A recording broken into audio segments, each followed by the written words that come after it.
पर दौड़ाएंगे तो पाएंगे कि भारतीय भूमि ने अब तक कई युद्ध देखे। इनमें से कुछ युद्ध बाहरी आक्रांताओं को खदेड़ने के लिए लड़े गए, कुछ साम्राज्य विस्तार के लिए, तो कुछ मातृभूमि की रक्षा के लिए लड़े गए। लेकिन इनमें से एक युद्ध ऐसा था जो अपनी आन बान शान और अपने आत्मसम्मान को बचाने के लिए लड़ा गया था। इस युद्ध का नाम है हल्दी घाटी का युद्ध, the battle of Haldi Ghati. तो चलिए आपको हम 16वीं सदी में लेकर चलते हैं, जब भारत की सरजमीं पर कई राजाओं और रियासतों का वर्चस्व हुआ करता था। इन्हीं में से मेवाड़ एक प्रमुख रियासत हुआ करती थी। मैप में इसकी पोजीशन की बात करें तो यह राजस्थान के दक्षिण पूर्वी छोर पर स्थित था। आज के भीलवाड़ा, चित्तौड़गढ़, प्रतापगढ़, राजसमंद, उदयपुर और झालावाड़ जैसे राजस्थान के जिले, मध्य प्रदेश के नीमच, मंदसौर और गुजरात के कुछ अंश मेवाड़ के हिस्से आते थे। मेवाड़ के बारे में हम इसलिए बता रहे हैं क्योंकि इसी रजवाड़े से उस योद्धा का संबंध था जिसने हल्दी घाटी के युद्ध में वीरता की अपनी एक अनोखी कहानी गढ़ी थी। धरती जागी, आकाश जागा, वो जागा तो मेवाड़ जागा। ये लाइंस उस शख्स को इंगित कर रही हैं जिन्होंने अपनी आन बान शान की रखवाली के लिए अपने प्राण न्यौछावर कर दिए थे, यानी कि महाराणा प्रताप की। दोस्तों, हल्दी घाटी का युद्ध कब, कहां और किन वजहों से लड़ा गया था, इन सभी सवालों के जवाब तलाशने से पहले हम महाराणा प्रताप की एक छोटी सी जीवनी को देख लेते हैं। Early life of Maharana Pratap. बात दरअसल 9 मई 1540 की है, जब मेवाड़ के राजा उदय सिंह और जयवंता बाई के घर कीका का जन्म हुआ था। कीका उदय सिंह का सबसे बड़ा बेटा था। अब आप यहां सोच रहे होंगे कि आखिर ये कीका कौन है, तो हम आपको बताते चलें कि महाराणा प्रताप को ही बचपन में कीका कहकर बुलाया जाता था। दरअसल महाराणा प्रताप का बचपन भील समुदाय के साथ बीता था। भील समुदाय के बच्चों के साथ ही वे खेले कूदे, बड़े हुए और युद्ध कला सीखी। भील समुदाय के लोग अपने पुत्र को कीका कहकर पुकारते थे, इसलिए भील महाराणा प्रताप को भी कीका नाम से ही बुलाते थे। तब दक्षिणी पश्चिमी मेवाड़ में यह शब्द बेहद चलन में था। स्थानीय भाषा में आज भी यह शब्द छोटे बच्चे का सूचक है। कीका धीरे धीरे बड़े होने लगे और बड़े होकर महाराणा प्रताप के रूप में जाने जाने लगे। समय आया मेवाड़ की गद्दी संभालने का।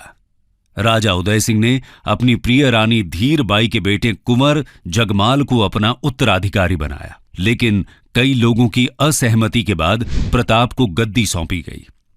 इस असहमति का कारण कौशल और पराक्रम को बताया गया।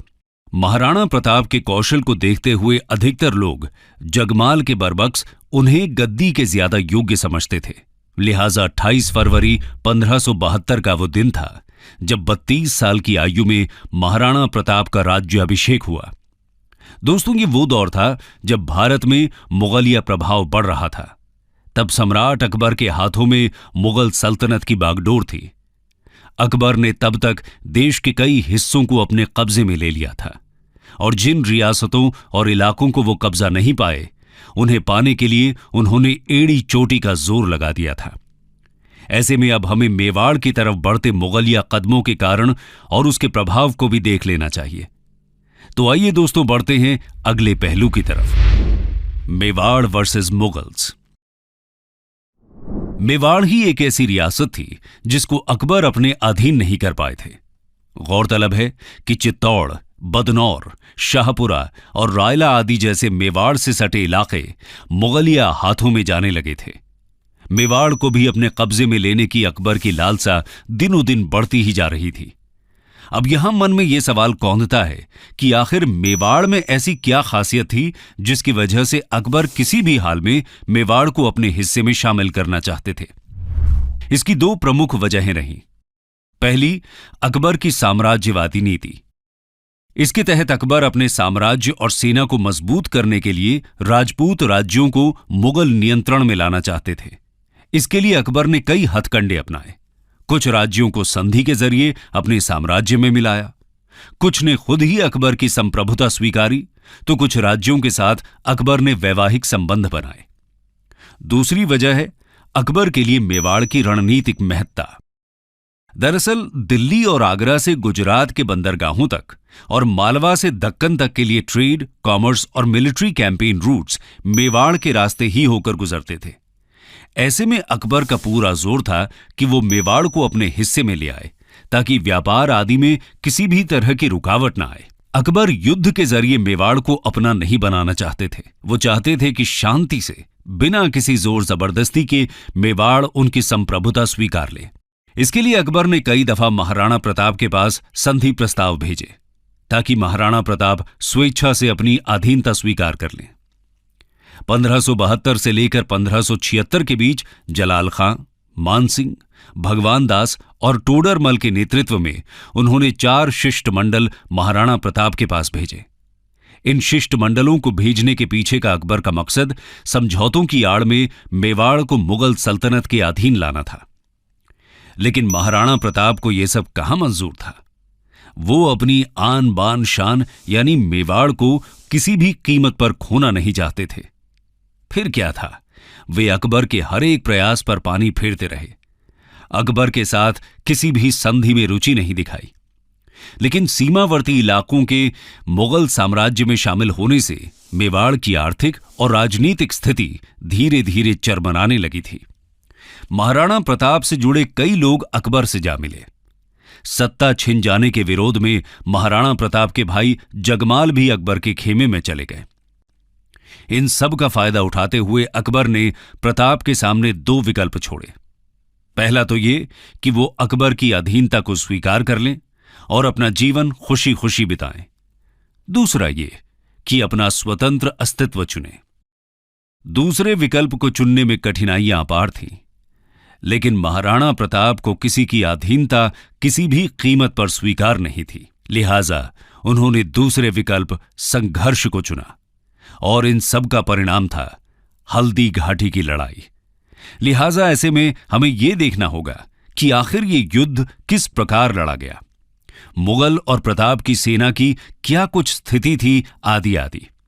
तो आइए बढ़ते हैं हल्दी घाटी के युद्ध की तरफ। The beginning of battle.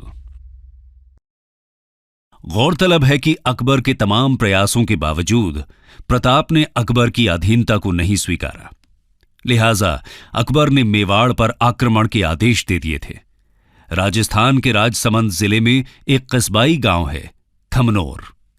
इस गांव के पास एक मैदान में मुगल सेना का प्रताप के साथ युद्ध हुआ। यह युद्ध एक संकरे पहाड़ी दर्रे से खमनोर के मैदान में बनास नदी तक लड़ा गया था।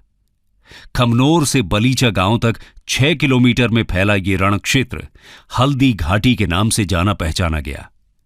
आपको बता दें कि यहां की मिट्टी का रंग हल्दी के जैसा पीला होने की वजह से इस घाटी का नाम हल्दी घाटी पड़ा है।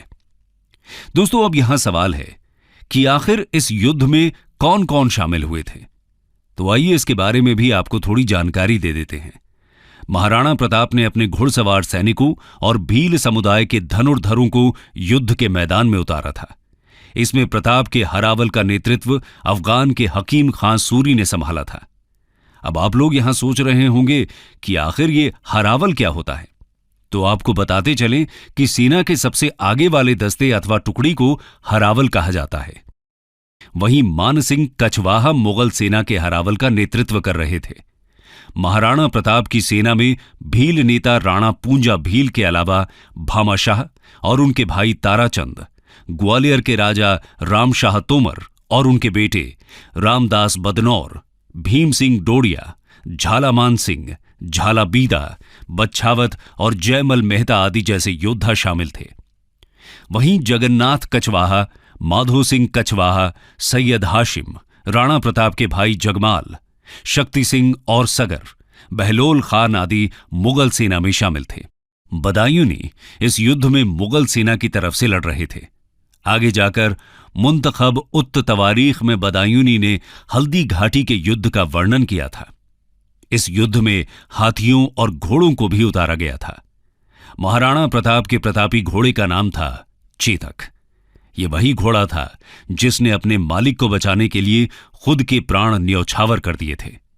दूसरी तरफ हल्दी घाटी के युद्ध में मानसिंह के हाथी का नाम मर्दाना और अकबर के हाथी का नाम हवाई था।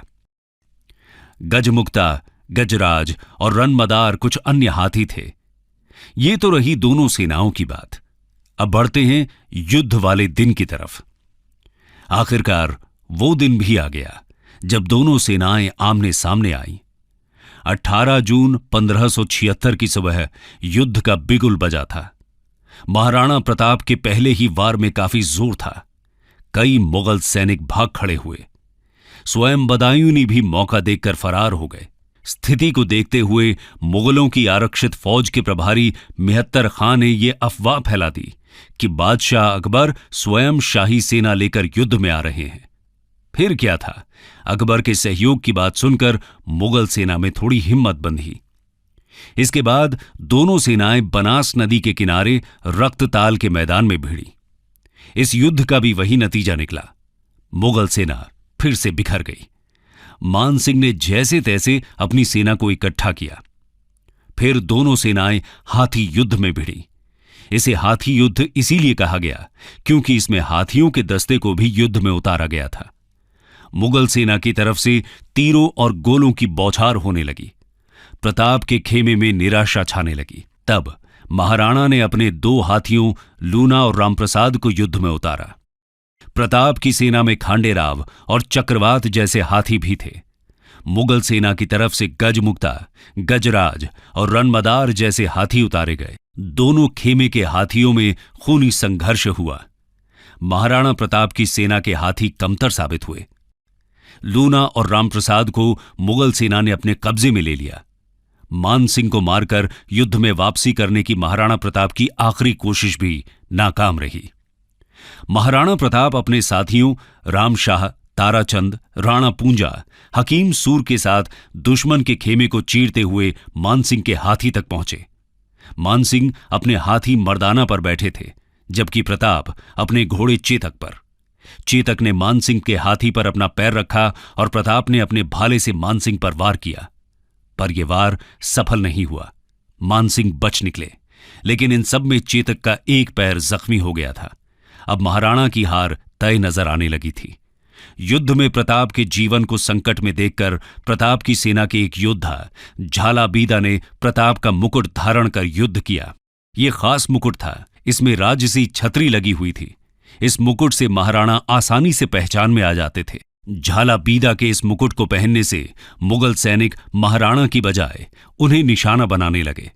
महाराणा को समझा बुझाकर जंग के मैदान से दूर भेजा गया और बीदा प्रताप की जान बचाते बचाते हल्दी घाटी में वीर गति को प्राप्त हुए। आखिरकार राणा को मैदान छोड़कर जाना पड़ा। वो अपने जख्मी घोड़े के साथ पहाड़ी की तरफ निकल लिए, लेकिन ज्यादा दूर नहीं जा सके। चेतक जख्मी हो चुका था। अपने मालिक को सुरक्षित जगह पर पहुंचाकर चेतक ने अपने प्राण त्याग दिए। बलीचा नामक जगह पर महाराणा प्रताप ने अपने इस प्यारे घोड़े का अंतिम संस्कार किया और उसे श्रद्धांजलि दी। बलीचा में आज भी चेतक की समाधि बनी हुई है। लेकिन यहां अभी भी यह सवाल बना हुआ है कि आखिर इस युद्ध का परिणाम क्या था। तो आइए आपको ले चलते हैं हल्दी घाटी के युद्ध के परिणाम की तरफ। Who was the winner? गौरतलब है कि हल्दी घाटी के युद्ध का कोई परिणाम नहीं निकल पाया था। इसकी वजह यह थी कि अकबर महाराणा प्रताप को जिंदा अथवा मुर्दा पकड़ने में कामयाब नहीं हो पाए थे। हालांकि उन्होंने मेवाड़ के कई हिस्सों पर अपना कब्जा कर लिया था। गोगुंदा का किला, जो महाराणा प्रताप का बेस हुआ करता था, उस पर भी मुगल सेना ने कब्जा कर लिया था। लेकिन इस कहानी का यहीं पर अंत नहीं होता। इस युद्ध के बाद महाराणा प्रताप अरावली की पहाड़ियों में चले जाते हैं और वहीं से अपने मिशन को अंजाम देने लगे थे। ये वही समय था जिसने एक काफी फेमस प्रसंग को जन्म दिया कि महाराणा ने जंगल में घास की रोटियां खाई थी। गोरिल्ला अथवा छापामार युद्ध के जरिए प्रताप ने धीरे धीरे अपने साम्राज्य को फिर से हासिल करने की दिशा में काम किया। देखते ही देखते उन्होंने चित्तौड़ और मंडलगढ़ को छोड़कर कुंभलगढ़, गोगुंदा और उदयपुर जैसे शेष हिस्सों पर फिर से अधिकार कर लिया। महाराणा प्रताप के इस नए साम्राज्य की राजधानी चावंड बनी। ये तो रही पूरी बात हल्दी घाटी की लड़ाई के परिणाम की। अब जानते हैं कि इसके बाद महाराणा प्रताप का क्या हुआ। दोस्तों, कहावत है कि उम्र की रफ्तार कभी लौटती नहीं और समय की रफ्तार कभी थमती नहीं।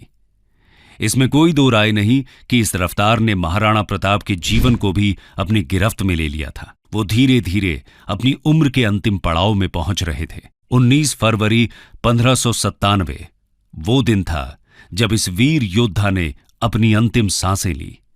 चावंड के पास ही बांडोली नामक जगह पर उनका अंतिम संस्कार किया गया। कंक्लूजन। दोस्तों, हल्दी घाटी की लड़ाई का बेशक कोई परिणाम न निकला हो, लेकिन इस युद्ध में साहस और बहादुरी का शानदार उदाहरण पेश किया गया था। अपनी मातृभूमि को बचाने और अपनी आन बान शान की रक्षा के लिए यह युद्ध आज भी हिम्मत, बलिदान और निष्ठा की प्रेरणा देता है। और इस प्रेरणा के प्रेरणा स्रोत रहे महाराणा प्रताप। इसी वजह से भारतीय इतिहास में महाराणा प्रताप का नाम बेहद ही अदब के साथ लिया जाता रहा है। वीरता, शौर्य, त्याग, पराक्रम और दृढ़ प्रण के लिए उनका नाम आज भी अमर है। महाराणा प्रताप की वीरता को कई विद्वानों ने अपनी किताबों में जगह दी। कर्नल टॉड लिखते हैं कि अरावली में ऐसी कोई घाटी नहीं जो प्रताप के वीर कार्यों से अछूती रही हो। कर्नल टॉड ने अपनी किताब में हल्दी घाटी को मेवाड़ की धर्मपल्ली बताया। स्वयं अकबर भी प्रताप की वीरता का बखान करने से अछूते नहीं रहे थे। अकबर का कहना था कि भारत में जब भी कभी अकबर और महाराणा प्रताप का नाम लिया